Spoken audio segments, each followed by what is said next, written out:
حافظ رحاب صاحب مشوانی که موږ د باندې صرف تنقید کوو نو دی به په احساس کمترۍ کې مبتلا شي. حوصله شکني به وشي چې لکه دا خو جوړ ما سمه غلطي کړې ده او بیا به قرآن ته څوک خواله نه ورځي او بل قسم هم تلاوت نه کوي چې ګوره مولیان قاریان به رامنې ردونه کوي او ګورې دا خو ډېره غټه ګناه ده او عظیم غلطي ده. چا چې بغیر د تجوید نه قرآن ووي دی ګناهګار دی.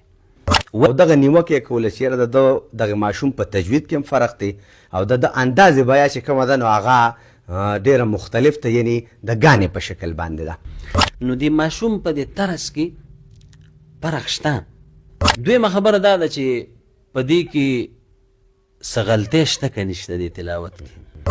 لویه خبره چې دی د قرآن حکیم سره دومره محبت او شوق ساتي چې خلک نور څیزونه کوي، څوک یې جړاګان ګانې بجانې او معاشره کې نور فسادونه ګناهونه هغې پسې لګیا دي او دی لګیا دی د قرآن تلاوت کوي او د دې شوق خلکو سره پیدا کوي. اچا چې پې تنقید کړی موږ د هغې هم شکریه ادا کوو لکه اصلاح به کېږي وړاندې به خلک ځي. وغلقت الأبواب وغلقت الأبواب وغلقت الأبواب وقالت هيت لك وقالت هيت لك وقالت هيت لك وقالت هيت لك قال معاذ الله. بسم الله الرحمن الرحیم. قدرمن دختر ایبو مرزی ما او راغلی ما مفتی روح الله جان صاحب له ریسنټلی په دې سوشل میډیا باندې یو تلاوت د رحاب مشوانی یو ماشوم دی د هغه چلیږي. ما هم پرون یو پروګرام کړو په هغې کې ډېر محترمین مونږ سره د کومنټس ته لارې او د هغې نه علاوه د وټسپ ته لارې رابطې وساتلې مونږ دپاره قابل قدر دي. او دغه نیوکه یې کوله چې یاره د دغه ماشوم په تجوید کې هم فرق دی او د اندازې بیه چې کومه ده نو هغه ډېره مختلف ته یعنی د ګانې په شکل باندې ده. چونکې اوس دغه کار د مفتیانو دی، د قاریانو دی او د داسې معتبر شخصیتونو دی چې هغوی مفتی عالم او د هغې سره سره حافظ القرآن او 7 شرع کړې ده. الله رب العزت دوی له ډېر زیات ښکلی اواز ورکړی دی. نو ما دا یو کوشش وکړو چې لګیا دي مختلفو لارو باندې خلک یو بل سره ریزنینګ کوي. نو ما غوښتل چې یاره مفتی صاحب نه په دې باندې نظر واخلو او تاسو ته ووایي چې د دې باره کې هغوی څه وایي. مفتی صاحب ستاسو ډېره زیاته مننه کومه، وخت مصروفه دی او ټایم هم راله راکړه. یو جهان مننه کومه. ډېره مهرباني. الله هم خوشحاله کړه، الله هم ښاد او آباد لره. مفتی صاحب د 3 یا 4 ورځو کې یو ماشوم دی هغه په قرآن مجید تلاوت وکړو او هغه په ټیک ټاک باندې انتهایي ډېر زیات مشهور شو. بیا ورسره موږ پروګرام وکړو، نورو ملګرو پروګرامونه وکړو، چا وغوښتو هغې کې ما کومنټس کې وکتل خلک په دغه ماشوم باندې انتهایي زیاته تنقید وکړه چې یاره د دې ماشومو د اندازې بیه چې کوم دی نو دا د ګانې په شکل باندې دی نو قرآن په دې انداز کې نه دی ویل پکار. بلې دغه نیوکه خلکو کوي چې یاره د تجویدو کې دا کم الفاظ چې کوم د قرآن پاک دي نو دا دی صحیح نه ادا کوي. نو په دې را سره لږ شانتې خپل نظر شریک کیږي. بسم الله الرحمن الرحيم. بسم الله والحمد لله والصلاة والسلام على رسول الله. أما بعد فقد قال الله سبحانه وتعالى في محكم كتابه وهو أصدق القائلين. أعوذ بالله من الشيطان الرجيم. بسم الله الرحمن الرحيم. ورتل القرآن ترتيلا. الآية.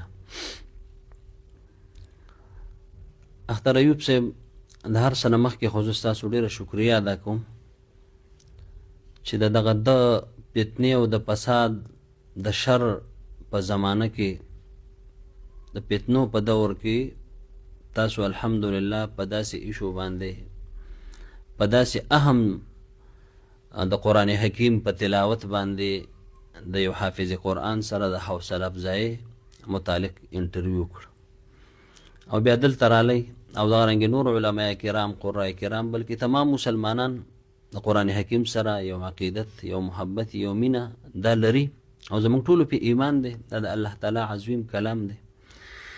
یو خو ستاسو ټولو شکریه ادا کوم.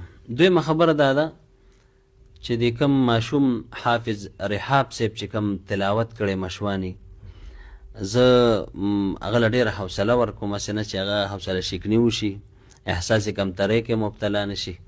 ځکه څوک ګانې وایي، څوک مطلب دنیا کې نورو څیزونو، غزلو، شعرونو، ترانو، نورې قصو میسو سره شوقي، او دی راځي د الله تعالی د کلام تلاوت کوي او کوشش کوي چې قوم ته د دې شوق او مینه او د دې رغبت ورکړي.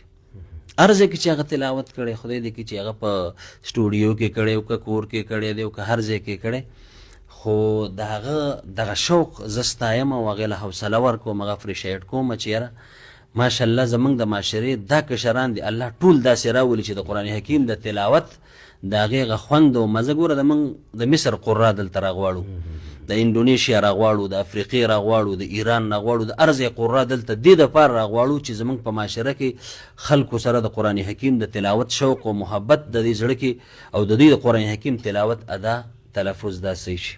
نو یو خوا د هغه زه ډېره ستاینه کوم او ډېرې اپریشیټ کوم او زه یو قسم له د هغه ډېره شکریه ادا کوم چې مطلب دې وخت کې دی لګیا دی د قرآن حکیم تلاوت سره د خلکو شوق پیدا کوي، په خپل هم شوق دی او لګیا دی خپل وس کوي. نو دویمه خبره دا ده چې په دې کې څه غلطۍ شته که نشته دې تلاوت کې. اصل خبره دا ده ګورئ ښه، د تلاوت د تجوید د قواعدو د اصولو د قرائت متعلق دې کې ډېره غلطۍ شته. ګوره موږ خو صرف تلاوت نوم اورېدلی، د تلاوت طریقې خپلې دي، د تلاوت وجې خپلې دي، د تلاوت لهجې خپلې دي، د تلاوت قرائتونه خپل دي، روایات خپل دي، طرق خپل دي، نغمات مقامات خپل دي.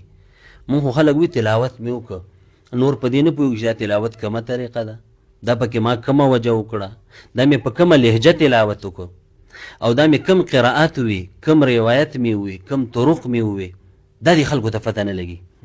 خو ستاسو د دغه د وجې نه، انټرویو د وجې نه او د مسلمانانو د قرآن حکیم سره د شوق د وجې نه او دغه حافظ رحاب مشوانی صاحب د تلاوت د وجې نه، دې کې به هم نورم خلکو کې نورم جذبه را پیدا شي، دا خبره به واضحه شي. داسې نه چې تاسو احساس کمترۍ کې مبتلا شي. اچا چې پې تنقید کړی موږ د هغې هم شکریه ادا کوو، لکه اصلاح به کېږي، وړاندې به خلک ځي. د تجوید تلاوت کول دا امام جزري رحمه الله هغه یو کتاب لیکلی مقدمة الجزري، هغې کې یو باب دی، باب معرفت التجوید، په هغې کې وی والاخذ بالتجوید حتم لازم، قرآن حکیم تجوید سره ویل انتهایی ضروري و لازمي دي. من لم یجود القرآن آثم، چا چې بغیر د تجوید نه قرآن ووی دی ګناهګار دی. ولې؟ لأنه به الاله انزله، ځکه چې دا قرآن حکیم د تجوید سره الله تعالی په نبی علیه السلام نازل کړی. وهکذا منه الینا وصله، او د دوانو جهانو سردار مبارک نه موږ ته د تجوید سره را رسېدلی دی. نو چې کوم انسان تلاوت کوي د الله حکم دی ورتل القرآن ترتیلا، قرآن د ترتیل سره وایي. بیا د تلاوت خپل مرتبې دي، تحقیق څه ته وایي، ترتیل څه ته وایي، تدویر څه ته وایي، حدر څه ته وایي، زمزمه څه ته وایي. بیا د تلاوت خپل نغمات او مقامات او خپل لهجې دي، لکه بیات دی، نهاون دی، رس دی، سیګا ده، حجاز دی، کرد دی، دا مقامات دي. بیا په هر مقام کې خپلې پوړۍ دي چې کوم ته قرار وایي، جواب وایي، جواب الجواب وایي. د دې فن ماهرین موجود دي. نو چې هغه څوک اوري نو هغې د هر انسان ته بیا پته لګي استاز استازي.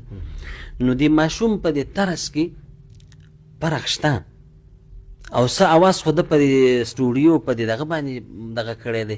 نو لهذا په دې د دې حوصله نه خرابوي، دې د یو ماهر قاري سره چې کوم مشاق استاز وي هغه سره دې کښېني، خپل مشق دې وکړي، تلاوت دا طریقې، لهجې، حروف، مخارج، ادا، وقفونه دا دې صحیح ادا، دا دې زده کړي.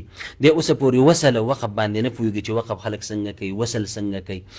انسان دی، ماشوم دی، لکه موږ داسې نه وایو چې یاره دا دغه دې وخت کې به دا د لپاره لویه خبره چې د تلاوت لویه خبره چې د قرآن حکیم سره دومره محبت او شوق ساتي چې خلک نور څیزونه کوي، څوک یې جړاګان، ګانې، بجانې او معاشره کې نور فسادونه، ګناهونه هغې پسې لګیا دي، او دی لګیا دی د قرآن تلاوت کوي او د دې شوق